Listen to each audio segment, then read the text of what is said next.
गुजरात में रामनवमी के दिन पथराव किया जाता है एक शांति प्रिय समुदाय के द्वारा। उसके बाद जब पथराव करके वो लोग चले जाते हैं, उसके बाद वो जो वीडियोज वायरल हुए या सीसीटीवी कैमरा से जो फुटेज निकाली गई, उसके बाद पुलिस एक्शन में आती है। एक्शन में आने के बाद उन लोगों को ढूंढ ढूंढ कर पहचान कर कर जितने लोग ड्रोन कैमरा के सर्विलेंस में आए थे, जो लोग कैमरा में फुटेज में आए थे, उनको ढूंढ ढूंढ कर पुलिस उनकी कुटाई करी और जेल में बंद किया। ये तो है क्या कहते हैं गुजरात की बात। और आप भी उस वीडियो को देखकर आनंदित होइए ताकि पता चले कि गुजरात में इस्लामिक कट्टरपंथियों का जो पथराव किया था उनमें उनको उनकी सजा मिल रही है। लेकिन बाकी राज्यों के क्या, गुजरात में तो मान लीजिए बीजेपी की सरकार थी, तो वहाँ पर उन लोगों को ढूंढ ढूंढ कर पकड़ पकड़ कर उनकी कुटाई करी जा रही है और एक धारा के तहत जो भी न्यायालय में जो धाराएं लगाई जाएगी उसके तहत उनको सजा होगी। तो वो तो अच्छी खबर एक सुनने को मिली बहुत दिन के बाद कि रामनवमी की रैली पर जिन्होंने पथराव किया था उसके साथ पुलिस वैसा ही व्यवहार कर रही है जैसा उसके करना है, जैसा को तैसा मिलना ही चाहिए।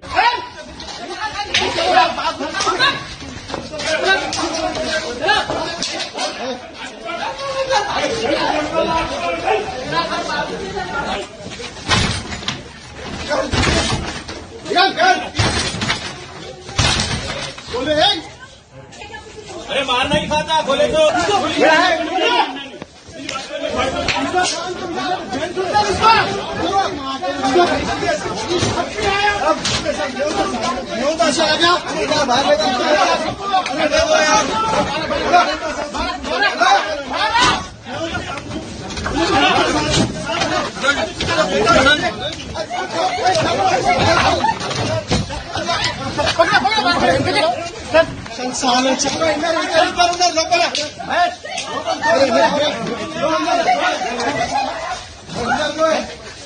अरे साहब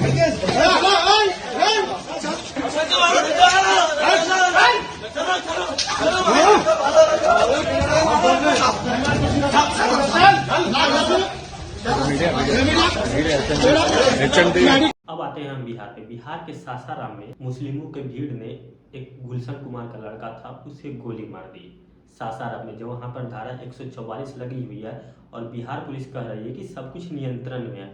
जब सब कुछ नियंत्रण में है तो वहां पर धारा 144 लगाने की क्या जरूरत है? जब धारा 144 लगी है तो वहां पर एक लड़के की मृत्यु कैसे हो जाती है गन के द्वारा? क्या बिहार पुलिस उन लोगों को प्रोटेक्ट कर रही है जिन्होंने पथराव किया है? वहाँ से बताया जा रहा है कि वहाँ से कुछ हिंदू लोगों को भी जबरदस्ती बिहार पुलिस उठा कर ले गई है। मतलब उन्होंने उन पर इल्ज़ाम लगाया कि ये लोग शांति भंग कर रहे हैं। मतलब एक विशेष समुदाय आता है और वो पत्थरबाजी करता है। आप वीडियो में साफ देखा जा सकता है कि जालीदार टोपी पहने हुए आप आराम से समझ जाएंगे कि कौन से समुदाय के वो लोग हैं और वो पथराव कर रहे हैं, जिसके कारण धारा 144 वहाँ पर लागू है। और बिहार पुलिस करे कि भाई सब कुछ हमारे कंट्रोल में है, आउट ऑफ कंट्रोल कुछ भी नहीं है। और नई खबर निकल के आ रही है कि एक शांति दूत के यहाँ बम फूट गया, जिसमें 6 लोग थे। एक की तो वहीं निकल गई, जन्नत पहुँच गए भाई साहब, और 5 लोग गंभीर स्थिति में है। 4 लोग पूरी तरह गंभीर है, एक बताया जा रहा है कि एक ठीक ठाक है, लेकिन 4 की बचने की आशंका भी है और नहीं भी। तो अब पुलिस ये तक नहीं बता पा रही है कि वो कौन कौन से लोग थे और क्या कर रहे थे वो बम के साथ। क्या पता उनके घर में बम चले गया और लटकते लोग थे और सोचा हो घूमने गया हो, सोचा हो बम अब आ ही गया हूँ तो फट जाता हूँ, और फट गए। वहाँ 6 लोग फट गए, एक मतलब पूरी तरह एक ही बंदा फटा, 5 लोग बचे हुए हैं। तो पुलिस, अब सोचिए पुलिस किस मानसिकता से काम कर रही है कि अब बिहार पुलिस का आप देखेंगे क्या कहते हैं ट्विटर अकाउंट जो वो रन करती है, वहाँ पर हर बंदे का नाम लिख के कहाँ कहाँ किस केस में पकड़ा गया वो बताती है। लेकिन इस केस में वो किसी का नाम नहीं बता रही। क्यों? हिंदू होता तो नाम बताते क्या? हिंदू नहीं है इसलिए नाम नहीं बता रहे, यही ना। बिहार पुलिस जिस मानसिकता के साथ काम कर रही है, जैसे सासाराम में पूरा पथराव किया गया, एक भीड़ ने शांति प्रिय समुदाय ने एक समुदाय पर जो रामनवमी की रैली में जा रहा था, उसके बाद भी रामनवमी की रैली के बाद वो खत्म हो गया। उसके बाद क्या कहते हैं दूसरे दिन मूर्ति लोग पानी में विसर्जन करने जाते हैं, उस दिन भी किया गया, और वहाँ शुक्रवार को नमाज के दौरान। और अभी तक स्थिति वहाँ पर गंभीर बनी हुई है और पुलिस बता रही है कि अरे भाई हमने तो सब कुछ कंट्रोल में करके रखा है। सासाराम में एक फुलवती देवी है, उनका घर इस्लामिक कट्टरपंथियों द्वारा जला दिया जाता है, लेकिन पुलिस कहती है हमने सब कुछ कंट्रोल करके रखा है। बहुत बढ़िया बिहार पुलिस। और एक न्यूज़ चैनल पर आप लोग देख रहे हैं कि एक खबर निकल कर बार बार आ रही है कि वहाँ से जो हिंदू समुदाय है वो पलायन कर रहा है, मतलब वहाँ पर उनके घरों के ताले लटके हुए मिल रहे हैं। इस तरह की स्थिति है और बिहार पुलिस कहती है हमने वहाँ पर शांति व्यवस्था कायम कर ली है। बहुत बढ़िया बिहार पुलिस। जलालपीर इलाके से हिंदू परिवार जो है वो पलायन कर रहे हैं। मुस्लिम बहुल इलाके से हिंदू अब निकल रहे हैं, वो इस स्थान को छोड़ रहे हैं। घर बार छोड़कर हिंदू यहां से अब जा रहे हैं दूसरे स्थानों की तरफ। कादिरगंज से भी लोगों का पलायन जो है वो शुरू हो गया। हिंसा के बाद लोगों के अंदर डर का माहौल है और यही वजह है कि लोग इन इलाकों से निकलकर अब दूसरे स्थानों की तरफ पलायन करते नजर आ रहे हैं। अब बताया जाता है कि जहाँ पर बम फटा था जो शांति दूतों के यहाँ, वहाँ पर एक स्कूटर भी बरामद किया है और पुलिस उसकी गहन छानबीन कर रही है कि भाई किसने ये स्कूटर यहाँ पर लगा रखा। पुलिस को इससे मतलब नहीं है कि बम फट गया है, उसकी छानबीन पुलिस के लिए जरूरी नहीं है। इसके स्कूटर मिला है वहाँ पर और उन लोगों से पूछताछ नहीं कर रही है जिसके यहाँ बम फटा है शायद। और कौन लाएगा बम भाई? बम तो कहीं घूमने तो जा नहीं रहा था, जो वहाँ आ गया उनके घर में और फट गया, वही लोग लाए होंगे ना, वही लोग लाए होंगे हिंदुओं पर अटैक करने के लिए, और क्या। और उसी क्रम में वो बम किसी तरह उनके यहाँ पे फूट गया, यही ना चल रहा होगा और क्या चल रहा होगा। लेकिन बिहार पुलिस को इसमें एक लंबी सी जांच प्रक्रिया में जाना है, उसके बाद जांच करना है। बिहार पुलिस तो बड़ी तेज है भाई, जब कोई चीज़ होती है, कोई पत्रकार को पकड़ना होता है तुरंत उसका अकाउंट फ्रीज कर देती है। अभी तक आपने कोई भी एक न्यूज़ नहीं सुना होगा जिसमें उपद्रवियों का, जो शांति प्रज्ञा समुदाय से उन्होंने पत्थरबाजी की, उनका नाम आगे निकल कर आया हो या उनके अकाउंट फ्रीज कर। अभी तक तो हमको, मुझे कोई ऐसा एक्शन देखने को नहीं मिला कि बिहार पुलिस ऐसा कर रही है। इस तरह की चीज़ें बिहार में की जा रही है और सीधा लोगों को दिखता है। जब सासाराम में एक समुदाय के द्वारा पूरी तरह से पत्थरबाजी बंद हो गई, उसके बाद लगा कि अब रिएक्शन आएगा, तो उन्होंने पुलिस को कॉल करा और पुलिस आई उनको बचाने के लिए जो पहले पत्थर फेंक चुके थे। मतलब ये इसलिए नहीं कि क्या कहते हैं पथराव रोकने के लिए, पुलिस आई उनको बचाने के लिए जो पहले पत्थर फेंक चुके थे। एक शांति प्रिय समुदाय है, वो पत्थर पहले फेंक चुके थे, अब उनको पुलिस प्रोटेक्शन देने आई है कहीं कि हिंदू समाज इन पर पत्थर ना फेंके। अब देखिए इस तरह की चीज़ें हमेशा होती रहती है, तो इसका सीधा सा एक उपाय ही समझ लीजिए जो हमें कैसे रेटिलेट करेंगे उन चीज़ों को। अब भीड़ का जवाब बड़ी भीड़ से देना पड़ेगा और दूसरा इनके पास ऑप्शन नहीं है। अगर कोई आपको चाकू मारता है तो आप उसका जवाब उसी तरह से दे सकते हैं। एक इन द सेंस कहा जाता है ईंट का जवाब पत्थर से देना। तो अगर कोई आपको चाकू मारता है, कोई आपके गले काटता है, तो आपको भी वही करना है, उन लोगों के गले काटने हैं। तो ये मैं एक थॉट प्रोसेस की तरह जा रहा हूँ। मैं नहीं कह रहा हूँ कि आपके किसी के गले काटने चाहिए, लेकिन जिस तरह से यहाँ पर हो रहा है, जिस तरह से बिहार पुलिस रखेल बनी हुई है प्रोटेक्शन देने के नाम पर, उन लोगों को बचा रही है जिन्होंने क्या कहते हैं इस तरह का कार्य किया है, उसको बचाने का काम बिहार पुलिस कर रही है। लेकिन बिहार पुलिस के आप ट्विटर हैंडल पर चले जाएंगे तो वहाँ पर बस वो दिखाएंगे कि पूरी तरह शांति व्यवस्था यहाँ पर बनाई हुई है। लेकिन उसके बाद शांति व्यवस्था के बनने के बाद इस तरह की घटनाएं होती है तो बिहार पुलिस कहीं ना कहीं कटघरे में खड़ी होती है। बिहार पुलिस को इस चीज़ का जवाब देना पड़ेगा। तो बिहार पुलिस ऐसे रिएक्ट कर रही है कि मानो जैसे कुछ हुआ ही नहीं है। 3 दिनों से बिहार जल रहा है लेकिन बिहार पुलिस को इससे कोई मतलब नहीं है। उन्हें किसे बचाना है? एक शांति प्रिय समुदाय है, शांति दूत है, उन्हें प्रोटेक्ट करना है ताकि हिंदू समाज अब अपना रिवेंज ना ले पाए।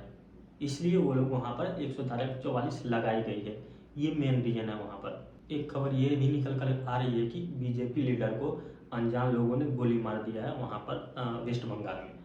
तो अब अनजान लोग कौन होंगे तो ये तो कोई बता नहीं सकता, लेकिन जिस तरह से वहाँ पर हो रहे हैं, जिस तरह से प्रदर्शन हो रहे थे या जिस तरह से एक शांति प्रिय समुदाय के द्वारा किया गया था, उससे यही अंदाजा लगाया जा सकता है कि वहाँ पर शांति प्रिय समुदाय में से ही कोई होगा जिसने इस बीजेपी नेता को गोली मारी।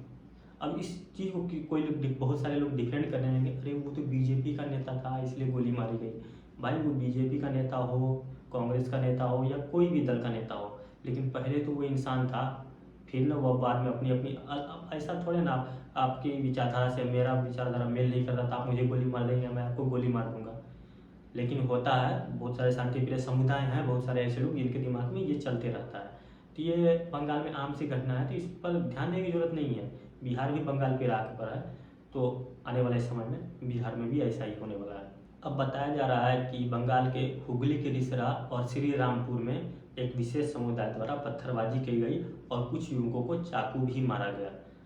तो हम लोग जब बंगाल की बात करते हैं तो हमें लगता है चलो यार ये तो डेली का नाटक है, ऐसा होते रहता है। अब भीड़ का जवाब सिर्फ भीड़ से दे सकते हैं आदमी। अब हमें भी एक प्लान के तहत कहीं जाना होगा। अगर आपको एक रैली निकालनी हो तो उसके लिए एक प्रॉपर प्लान तैयार होना चाहिए पहले कि वहाँ पर 100 लोग पत्थर लेकर रहेंगे, 50 लोग चाकू लेकर रहेंगे। इस तरह का एक प्लान अगर तैयार होता है उसके तहत जाना चाहिए, क्योंकि जिस तरह से आपके ऊपर या किसी को ऊपर अटैक किया जा रहा है और हम लोग बस ऐसे ऐसे झंडा लेकर घूम रहे हैं, इससे काम चलने वाला नहीं है। इसके लिए आपको प्रॉपर प्लानिंग करनी पड़ेगी। या तो पुलिस सुनिश्चित करे कि आपको पूरा सुरक्षा दी जाएगी। अगर पुलिस सुरक्षा देने में अक्षम है तो हिंदू समाज को चाहिए कि वो अपनी सुरक्षा, हर किसी को अधिकार है वो अपनी सुरक्षा कर सकता है, तो उसके तहत वो जो जो चीज़ें सुरक्षा के लिए ले जाना चाहता है बिल्कुल ले जाए। अगर पुलिस नाकामयाब रहेगी सुरक्षा करने में तो हमारी सुरक्षा कौन करेगा। जिस बात के पैसे पुलिस लेती है उनकी ड्यूटी जो है वो अपनी ड्यूटी भूलकर कोई और काम करने लगते हैं, एक पर्टिकुलर समाज के साथ खड़े हो जाते हैं और उसी के क्या कहते हैं बोली में बोलने लगते हैं। उन्हीं को क्या कहते हैं सही बताते हैं, जो पत्थर फेंकते हैं उन्हीं को ही सही बताया जाता है। एंड ऑफ डे यही होता है। तो हमें भी कहीं ना कहीं उस तरह से अपनी व्यवस्था लेकर चलनी होगी ताकि हमारे रैली पे हमारे भगवान के ऊपर कोई कटाक्ष ना करे।